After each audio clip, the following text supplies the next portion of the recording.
முற்கால பாண்டிய மன்னர்களின் கல்வெட்டுகள் கிபி 3 முதல் 9 வரை ஆம் நூற்றாண்டு தமிழ் பிராமி மற்றும் வட்டெழுத்துக்களில் அமைந்துள்ளன.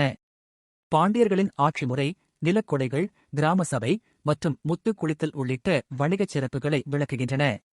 முக்கிய முற்கால பாண்டியர் கல்வெட்டுகள்.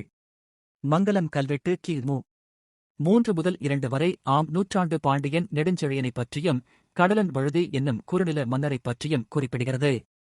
பூலாங்குறிச்சி கல்வெட்டுகள் 5 முதல் 6 வரை ஆம் நூற்றாண்டைச் சேர்ந்த இந்த கல்வெட்டுகள் பாண்டியர்களின் நிர்வாகம் மற்றும் அரசர்கள் பெயர்களை விவரிக்கின்றன.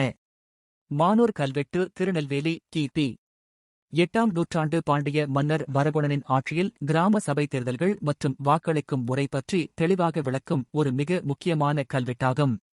மன்னார்கோயில் கல்வெட்டு கிபி 2ஆம் நூற்றாண்டு இது குகைப்பாறையில் பொறிக்கப்பட்ட தமிழிக் கல்வெட்டு. மதுரை வேடச்சந்தூர் கல்வெட்டுகள் முற்கால பாண்டியர்களின் மடை மற்றும் தூம்பு கல்வெட்டுகள். மானூர் கல்வெட்டு ஊராட்சி மன்ற உறுப்பினர்களின் தகுதி மற்றும் குடவோலை முறை நிர்வாகம் பற்றி கூறுகிறது. இப்படிப்பட்ட வரலாற்று தகவல்களுக்கு நம்ம சேனலை ஃபாலோ பண்ணுங்க.